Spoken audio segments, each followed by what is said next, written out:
Kellyanne Conway slammed the table live on air and pointed at Congresswoman Jasmine Crockett. "You don't belong here." The room fell silent, but Crockett didn't flinch. She answered without raising her voice, and in 12 seconds, turned the entire segment upside down. What did she say that stunned even the host into silence? You won't believe it. Before we get to this explosive moment, tell us where you're watching from, and if you believe truth still matters, hit subscribe. We've got another jaw-dropping story coming tomorrow. The lights were searing. The camera panned across the polished glass table, catching every angle of tension etched into the set. The chyron at the bottom of the screen read, "Live, Voting Rights in America, Urgency or Overreach."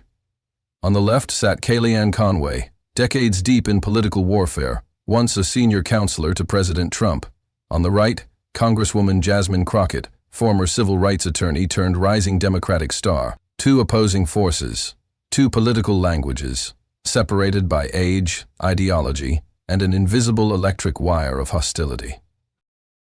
The host welcomed viewers with a rehearsed tone of neutrality.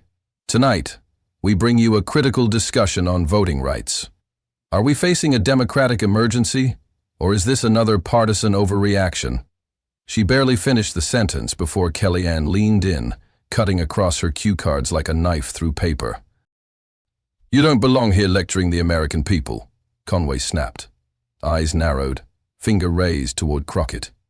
"You want to talk about democracy, Congresswoman? Then maybe start by respecting the country that gave you your seat." The words dripped with accusation, cloaked in patriotism but rooted in contempt. The studio went silent for a breath. The kind of silence that vibrates. A producer could be heard muttering, "Cut her mic off camera." But it was too late. The line had landed. Not as a point in a debate, but as a personal assault, undeniably racial, unmistakably gendered. Conway wasn't debating. She was staking territory. Crockett didn't flinch.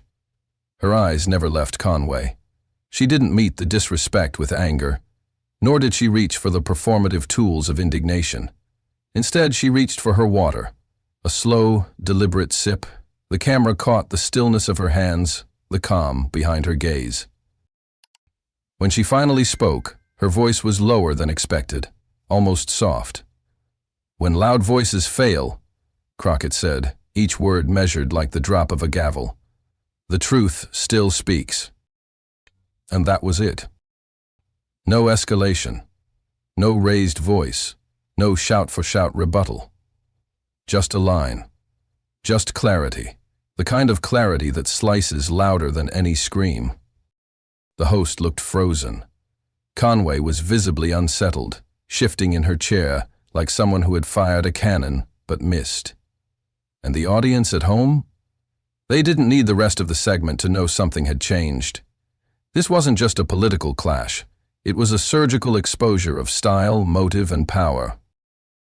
The screen faded to black, one line on the screen. This wasn't just a debate. It was a reckoning of political styles and a masterclass in restraint. Before she was a household name, Kellyanne Conway was a pollster with a sharp tongue and a sixth sense for media spin. Born in New Jersey and raised by a single mother, Conway built her career analyzing voter behavior, specializing in what she once called the housewife gap. But it wasn't until Donald Trump tapped her to manage his 2016 presidential campaign, the first woman ever to lead a successful presidential bid, that Conway became a permanent fixture in America's political psyche. And she didn't get there by playing nice. Her signature style was blunt force strategy. She made facts elastic, spun scandal into strategy, and thrived in the chaos of the Trump era. Alternative facts, her infamous phrase, wasn't a gaffe, it was a doctrine. When questioned, she dodged. When challenged, she flipped the script. Kellyanne never aimed to win the argument. She aimed to own the moment, to drown nuance with sound bites, and she often succeeded. The media quickly learned what politicians already knew. An interview with Kellyanne Conway wasn't about facts. It was about control. She interrupted without hesitation, reframed questions mid-tram, and pivoted to talking points with surgical precision. Her charm wasn't warmth. It was command. She weaponized confidence like a shield, overwhelming opponents not with policy but with presence.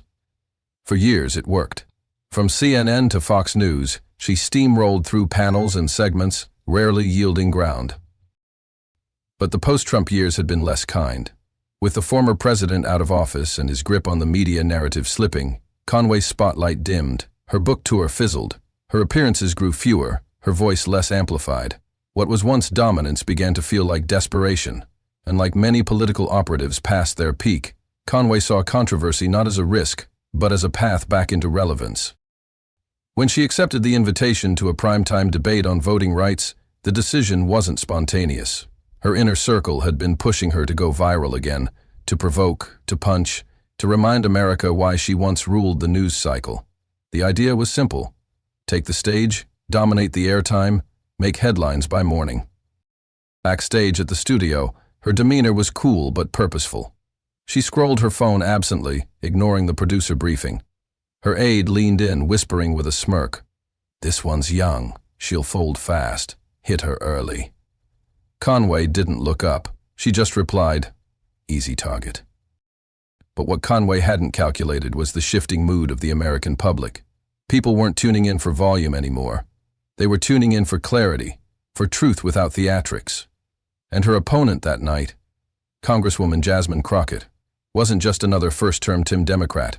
She was a storm in still waters, a courtroom veteran who had argued for lives before stepping into Congress. Kellyanne wasn't facing just a freshman. She was facing someone forged in fire.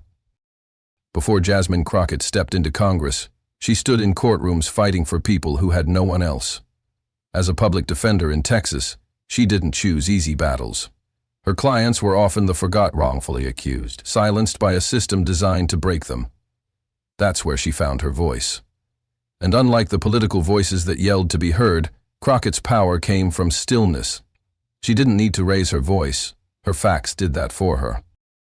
After years in the courtroom, she pivoted to civil rights law, representing protesters, community organizers, and victims of voter suppression. It wasn't about ambition. It was about impact. For Crockett, law and politics weren't separate worlds. They were stages of the same fight. And when she was elected to Congress, she brought her trial skills with her, cross-examinations honed like blades, an instinct for silence as strategy, and an unshakable commitment to truth over theatrics. In hearings, she earned a reputation fast. When others postured for the cameras, she came armed with documentation. When witnesses danced around questions, she nailed them with dates, numbers, receipts. Her delivery was calm but never soft. Her tone was surgical, and every line she spoke had a purpose. That's why she was invited to this segment on voting rights, not just because she knew the policies, but because she lived the consequences. Before walking onto the set, her team briefed her. "Kellyanne's coming to provoke. Stick to your facts. Stay grounded. Let her unravel." Crockett nodded, but didn't flinch. This wasn't her first ambush. She'd seen louder opponents self-destruct before, and she understood the rhythm. The louder the attack, the easier it was to let it echo into its own collapse. As she waited backstage, sipping tea and reviewing court decisions, her mind drifted, not to Congress, but to a case from her early legal career. A single mother had been purged from the voter rolls over a clerical error. She hadn't moved. She hadn't committed a crime. But her name was gone, and when she tried to vote, she was turned away with no explanation. Crockett fought for her, and won. But the victory didn't erase the damage. That woman left the courthouse in tears, whispering, "They said my voice didn't matter." That moment never left her. Because this wasn't just about voting rights on paper, it was about dignity in practice. And tonight, facing Kellyanne Conway under the bright lights of network television, Crockett wasn't just defending a policy. She was defending the millions who had been told to be quiet, sit down, or step aside.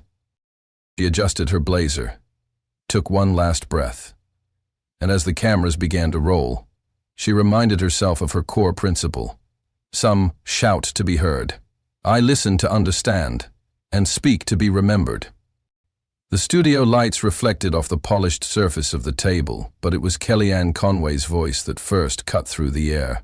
"You people want to destroy democracy," she snapped, before the host could even finish the opening question.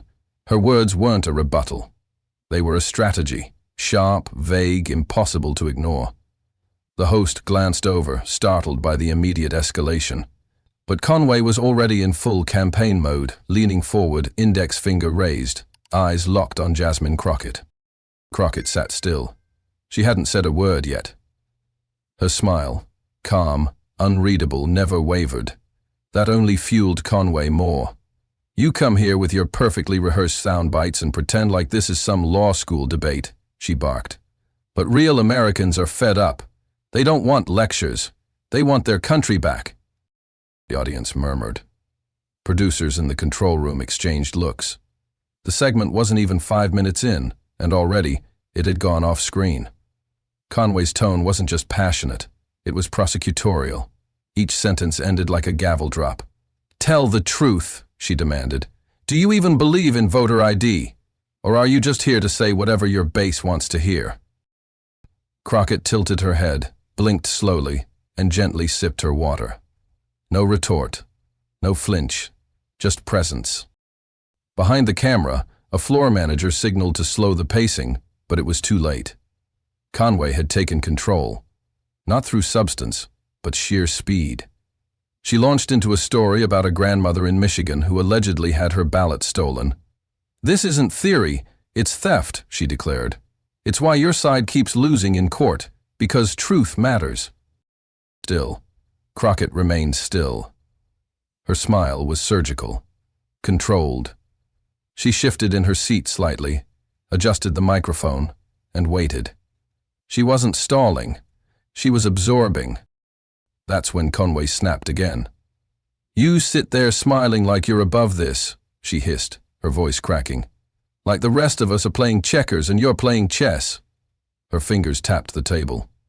"You're not here to debate. You're here to posture." The host tried to intervene. "Let's allow Congresswoman Crockett a chance to—" "She's not answering," Conway interjected, "because she doesn't have answers, just attitude and applause lines." Crockett finally shifted her gaze directly to Conway, the smile softening into something more resolute. "I'll respond," she said gently, "when it's my turn to speak." That was it. One sentence, but the tension broke like a snapped wire. The host nodded, signaling the shift. In the control room, one of the producers whispered, "She's letting Kellyanne tire herself out." Another nodded. "She's not fighting the fire. She's letting it burn itself down." And they were right. The contrast was becoming unbearable to watch, but impossible to turn away from. Conway's energy had begun to feel frantic, while Crockett's stillness took on a weight of its own. The crowd in the studio sensed the imbalance too. Every time Conway raised her voice, Crockett's silence echoed louder. No one expected restraint to feel like power, but in that moment, it did. Jasmine Crockett finally leaned forward, her voice even and deliberate. "Let's actually talk about the bill," she said, gently lifting a binder from the table and flipping to a marked page. "Page 12, Section 3. This is what you're referencing, correct?" She didn't raise her voice. She didn't rush. But the room shifted. Kellyanne Conway blinked, clearly caught off guard. Crockett continued, "You claimed this allows undocumented immigrants to vote. That's not just inaccurate, it's legally impossible." Dee read aloud, her tone surgical. "Only citizens of the United States shall be permitted to cast a ballot in federal elections." That's the text. Would you like me to continue? The camera cut to Conway, whose lips parted slightly, but no words came out. She waved a hand vaguely, as if swatting away an insect. "That's not the point," she said, voice raised again. "It's the intent. The Democrats always bury the truth in technicalities." Crockett didn't blink. "The truth is in the text. If we can't agree on the words in front of us, how can we claim to be defending democracy?" The host leaned back in her chair, clearly recalibrating. Conway had lost control, and everyone could feel it. Trying to pivot, Conway pointed a finger again. "Why are you so afraid of voter ID?" she asked, voice rising in pitch. "It's common sense. You need ID to get on a plane, buy cold medicine. Why not to vote?" Crockett calmly flipped to another section. "The bill requires verification through existing government systems," she said, "but it doesn't force low-coming seniors or rural voters to travel hours just to prove who they are. That's the balance. Security without suppression." The host nodded slowly. This was no longer a brawl. It was a shift in tone. Crockett hadn't insulted her opponent once. She didn't need to. Every answer tightened the narrative, each fact layered over the last like bricks in a foundation. And Conway, for all her bombast, couldn't seem to tear any of it down. Then came the moment that changed everything.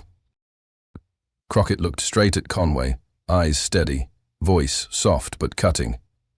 Being loud doesn't mean you're right. It means you're afraid of being challenged. The words hung in the air like a slow echo. Conway stared back, frozen. The audience was silent. No reaction, no cough, no whisper. Just stillness. The host sat motionless, stunned. She glanced off camera toward the producer's booth. They were already clipping the moment. Conway tried to recover. "Don't lecture me with slogans," she snapped. But the edge was gone. She reached for her own notes, fumbling slightly. Crockett turned to the host. "Can I continue?" The host nodded, slowly. "Please." And in that instant, the dynamic flipped. Conway had entered the room with volume and fury, believing that dominance was in the decibel. But Crockett had brought something else: control, preparation, clarity. And now, without ever raising her voice, she had shifted the power in the room. This wasn't about who could yell the loudest. It was about who came with the facts and who came to perform. Kellyanne Conway's composure cracked like glass under pressure. "You want to flood this country with illegal votes?" she shouted, palm slamming the table so forcefully that a mic jolted. Her voice was no longer sharp. It was jagged, desperate, slipping into chaos. "You and your so-called reforms are just code for cheating. Don't pretend it's anything else." Jasmine Crockett didn't move. She didn't flinch. She let the silence stretch, the storm swirl and burn out. Then, in a voice so calm it cut deeper than any raised shout, she said, "No, I want every eligible American to have the same voice in their democracy, no matter their zip code or bank balance." It was the kind of statement that didn't need amplification. It stood on its own. But Conway wasn't finished. Her words came faster now, spilling over each other. "You're hiding behind language. You're disguising your agenda in niceties, while tearing down everything that holds this country together." She stood up slightly in her seat, leaning in, hands trembling. "I've seen people like you before. You smile while you gut the system." Crockett slowly tilted her head, eyes locked on Conway with the same unshaken clarity. "I don't gut systems. I expose them." There was a flicker of something in Conway's eyes, uncertainty, or maybe fear. She opened her mouth again, but her voice faltered. For the first time in the entire segment, it cracked. "This is just another ambush," she muttered, backing away from the table's edge. "You set me up." The host leaned forward. "No one set anything up. We asked you both here to talk about voting rights. That's still the topic?" Conway's jaw clenched. "She's not answering my questions." Crockett replied gently, "You haven't asked any.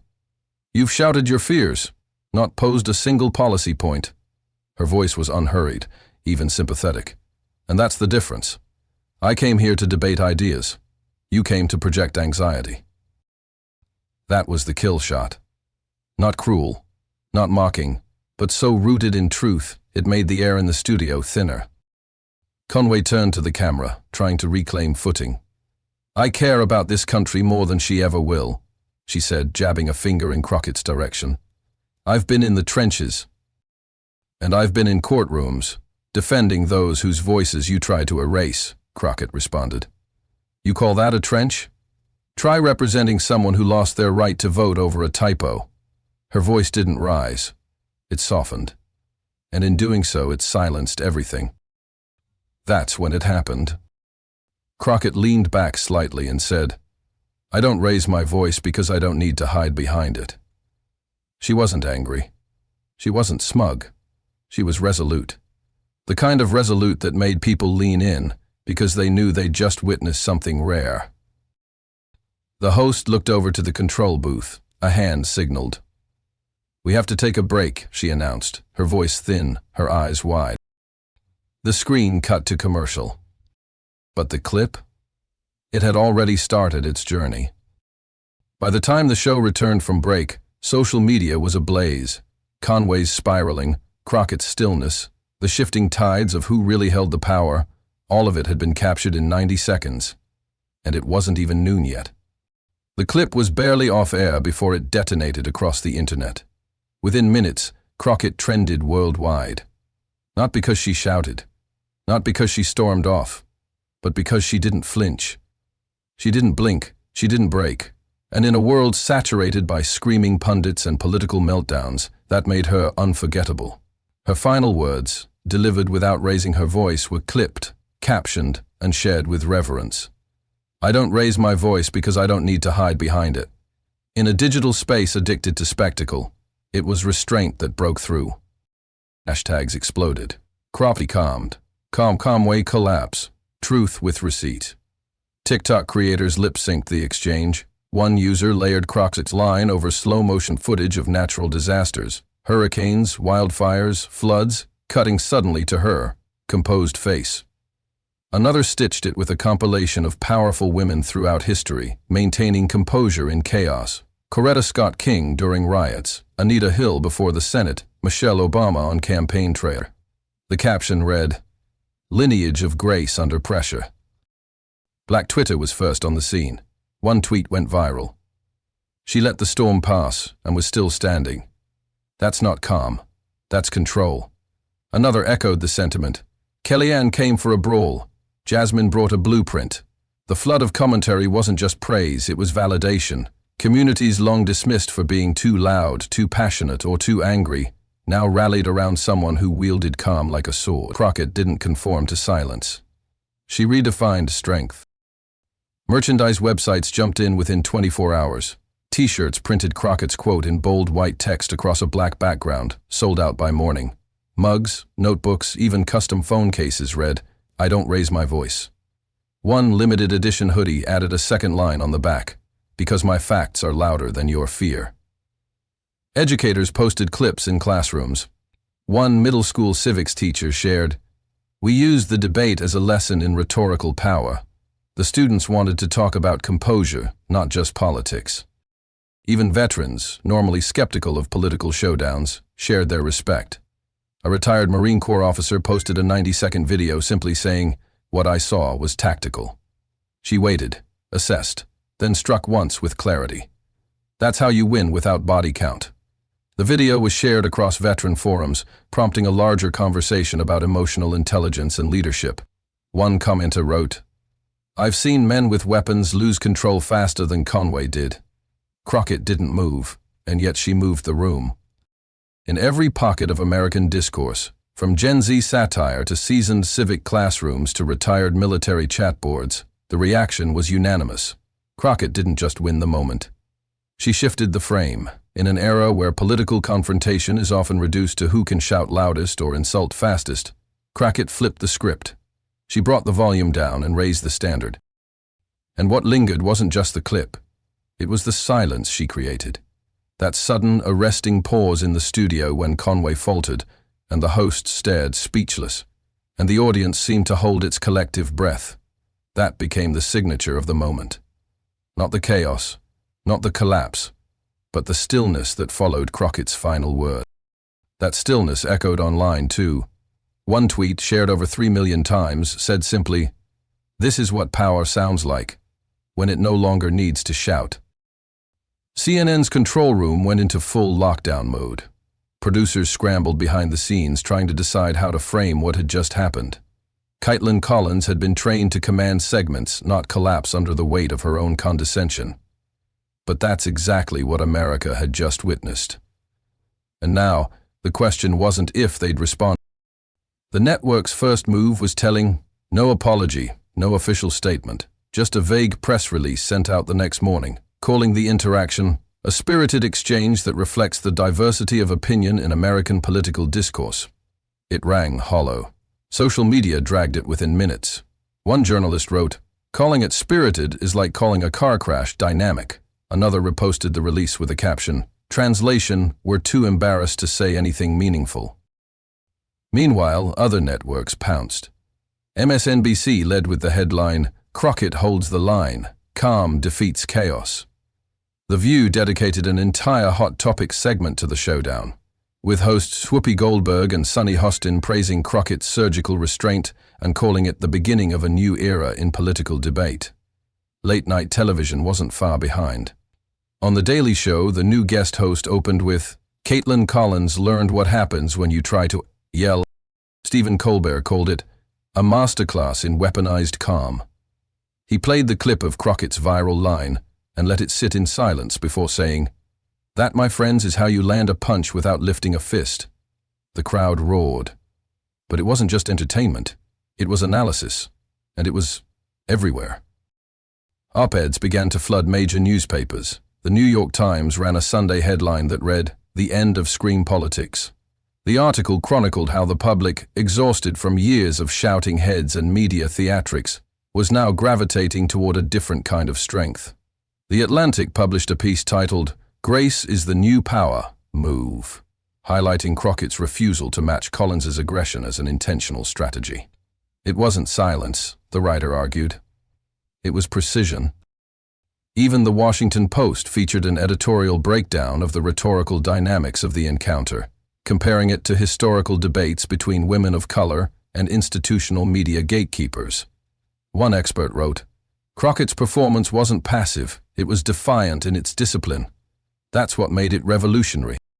Fox News, on the other hand, tried to flip the narrative. In a primetime segment, one host asked, "Was Crockett too rehearsed?" Another anchor floated the idea that the moment was an ambush, conveniently ignoring who interrupted whom. But even their viewers weren't buying it. Clips of Crockett's calm responses aired uncut on conservative forums, often posted without commentary, just the footage, raw and damning. CNN faced the most direct backlash. Collins had been positioned as the network's rising star, a symbol of youthful authority and tough questioning. But after this incident, whispers turned to roars. Staffers leaked internal Slack messages showing debate among producers over how to contain the damage. One message read, "She underestimated Crockett. Now we're paying for it." Another, "The silence was louder than any shout we've ever aired." And then Crockett herself appeared. The Daily Show invited her for an extended interview which aired just 3 nights after the CNN broadcast. Dressed simply, demeanor as steady as ever, she sat across from the host and explained her philosophy. "You don't have to match fire with fire to survive the blaze." The line instantly became a pull quote across social media and even showed up in morning newsletters like Politico Playbook and Axios AM. It was clear Crockett wasn't just trending, she was transcending. The media storm hadn't consumed her, it had crowned her. Kellyanne Conway had survived political hurricanes before, chaotic press rooms, late-night tweet storms, Sunday show ambushes, but she hadn't seen this one coming. Within 48 hours of her televised confrontation with Congresswoman Jasmine Crockett, the fallout had begun to sting. Her Q-score, once a marker of her media magnetism, plummeted in real time.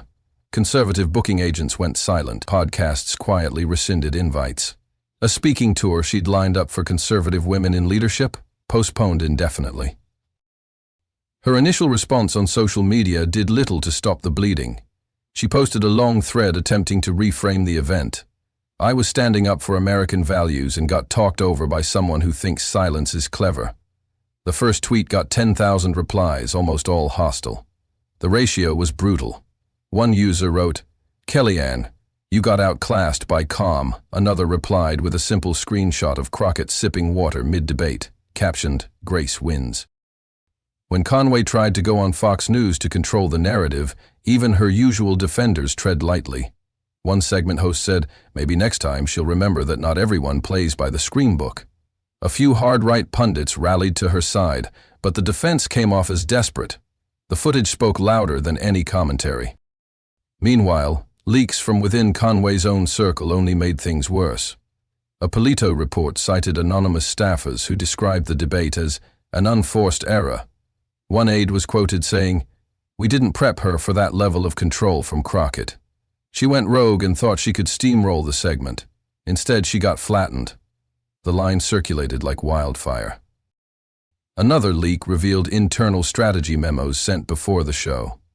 One memo specifically advised Conway to stay high level, avoid personal jabs, and don't interrupt. Crockett is calm under pressure? Conway had apparently ignored every word. At the same time, Crockett was on a professional and cultural ascent. She was invited to speak at Harvard's Institute of Politics, Stanford Law's Women in Leadership series, and Columbia Journalism School's Media Ethics Forum. Her panel at Stanford, titled Speaking Truth Without Volume, drew over 1,000 attendees, in person, and streamed to tens of thousands more. Students quoted her line, "I don't raise my voice because I don't need to hide behind it," on placards, and a prominent communications professor at NYU published an op-ed in Time magazine calling the Crockett moment a complete redefinition of how to win on camera. He wrote, "Kellyanne Conway represented the old model, over-provoke, dominate. Jasmine Crockett brought something new, clarity as confrontation, precision as resistance, calm as command." By the following week, even some of Conway's former allies began to distance themselves. One Republican strategist remarked off-record to a Politico reporter, "She picked the wrong opponent and the wrong playbook. People are tired of the yelling." In her next public appearance, at a closed-door donor event, Conway attempted to laugh it off. "Well, I got Crockett," she joked, forcing a smile. But it didn't land. The room was quiet. The donors were polite, but the enthusiasm was gone. One attendee later told a reporter, "She looked like someone trying to walk uphill in flip-flops, slipping on every word." As the week closed out, Crockett posted a single photo to her Instagram, no caption, just a still image from the broadcast. Conway, mid-rant, face red, hand raised, Crockett, calm, sitting tall. Her followers filled the comments with one phrase, "You didn't move, and that moved everything." Kellyanne Conway had gone into the studio expecting a brawl. Instead, she found herself outmaneuvered by stillness. And now, she was learning the hard way. In a world tired of noise, silence, when used with discipline, can be the loudest sound of all. It didn't take long for Congresswoman Jasmine Crockett's quiet composure to become a cultural phenomenon. What began as a tense televised debate quickly turned into a movement of posture, presence, and power. Within days, shirts flooded Etsy and online boutiques. That single quote from Crockett's final exchange with Kellyanne Conway became a rallying cry, printed on mugs, stickers, notebooks, and even gym bags. But it wasn't just fashion, it was philosophy. Corporate America took notice. Diversity, equity, and inclusion, DEI, workshops across the country updated their training slides. At one major law firm, the opening seminar was titled, "Leadership Under Pressure, the Crockett Model." They played the now viral debate clip, then facilitated small group discussions on power dynamics, gendered interruption, and emotional restraint. One executive remarked, "That clip is now what we mean by executive presence." Crockett didn't just speak, she controlled the room without demanding it. Academic institutions followed. At Howard University, a political science professor included Crockett's performance in a lecture titled Modern Debates, Media, Gender, and Silence as Strategy. A visiting law professor at NYU tweeted, "I've taught courtroom decorum for 15 years. This is the new gold standard. This will be taught for decades as the Crockett method." That tweet alone received over 90,000 likes and was reposted by students and lawyers alike. But the cultural impact extended far beyond classrooms and corporations. Gen Z influencers began citing Crockett in makeup tutorials, relationship advice reels, and motivational TikToks. One viral video, titled "How to Crockett Your Way Through Toxic Energy," used clips of Crockett's comedy, overlaid with self-affirmations. A teenager in Milwaukee posted a TikTok where she mouthed the words to Crockett's now famous retort, "I don't raise my voice because I don't need to hide behind it." Her caption read, "Every time someone tells me I'm too quiet to lead." A new wave of memes emerged, pairing Crockett's stillness with moments of loud failure. One meme featured a side by Conway mid-shout, hand raised, and Crockett sipping water. The caption, "Volume is not a virtue." Another popular format was, "How to end a shouting match, don't enter one." Even musicians chimed in. A spoken word artist sampled Crockett's key quotes in a lo-fi track that trended on SoundCloud. The chorus looped Crockett's words against a mellow beat. "I don't shout, I serve truth cold." The audio was used in over 200,000 TikTok and Instagram reels within a week. It wasn't just admiration. It was transformation. Across generational, racial, and professional lines, people embraced what Crockett had demonstrated. That calm wasn't weakness. It was intention. It was confidence. It was power distilled. In every corner of American culture, from classrooms to coffee shops, from corporate meetings to campus protests, her moment with Conway had set a new tone for public discourse. The message was clear. Grace could be weaponized, but not for harm. For truth. And in a time when every debate seemed to end in a scream, Jasmine Crockett reminded the world that stillness can shake the ground too. While the cultural impact of Crockett's composure was undeniable, the political aftermath created an entirely different storm, one that caught both parties off guard. The Democratic National Committee wasted no time capitalizing on the moment. Within 48 hours of the segment airing, a fundraising email went out under the subject line, "Grace Under Fire." It featured a still image of Crockett, head slightly tilted, eyes calm. The body of the email read, "If this is the leadership you want, help us send more Jasmine Crocketts to Congress." The email shattered previous 24-hour fundraising records. Small donors poured in from swing states. Seniors in Michigan, students in Georgia, and union workers in Pennsylvania all chipped in.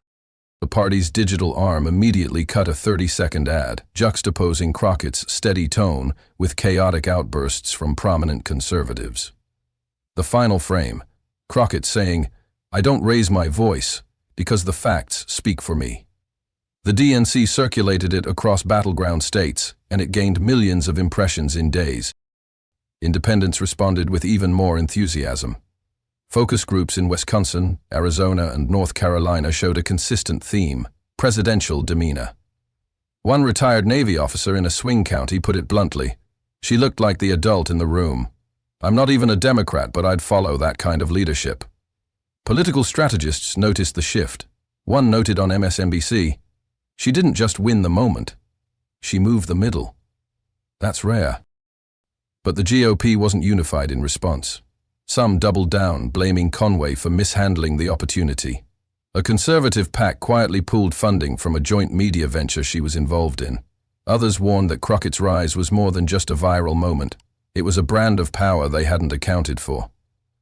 One Republican strategist told Axios, "We're not dealing with just another progressive voice. We're dealing with someone who weaponizes grace like a blade. That's lethal on camera." A few GOP voices attempted to downplay the event, but even Fox News hosts tiptoed around direct attacks. One segment floated the idea that Conway had been set up, but the clip played beside it told a different story. Public perception wasn't budging.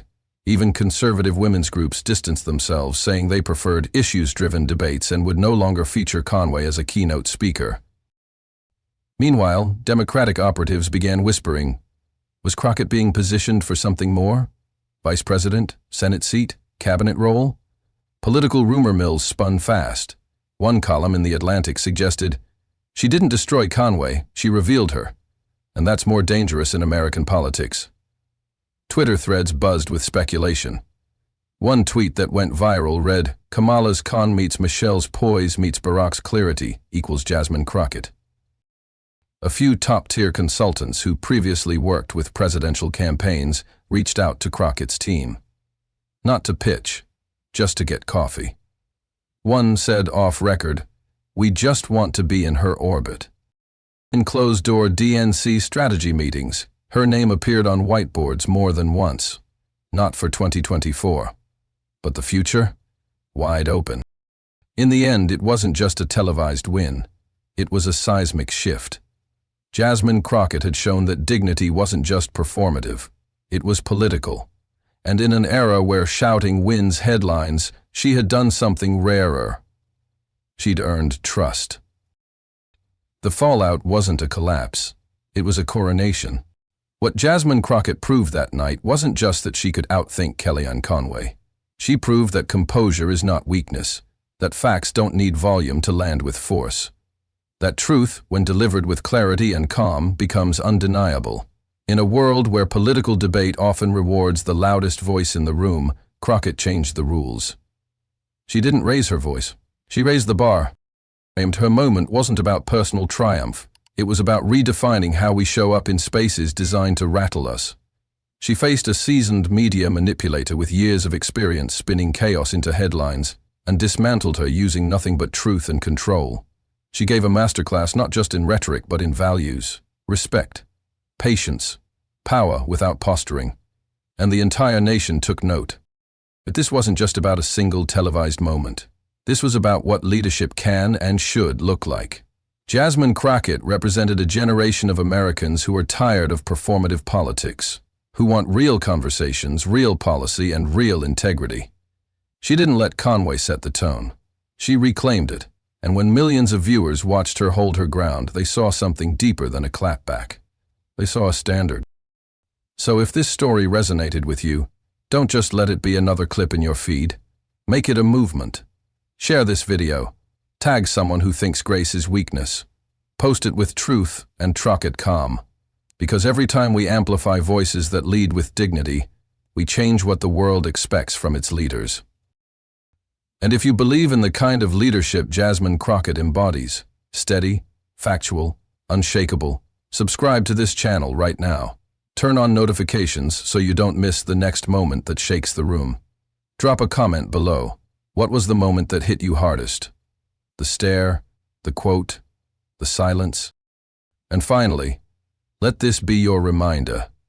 It's not just about speaking loudly. It's about speaking rightly. It's not about proving someone wrong. It's about standing for what's true. Jasmine Crockett didn't shout. She didn't storm. She just stood, and the world moved around her. Let's make sure it keeps moving in that direction.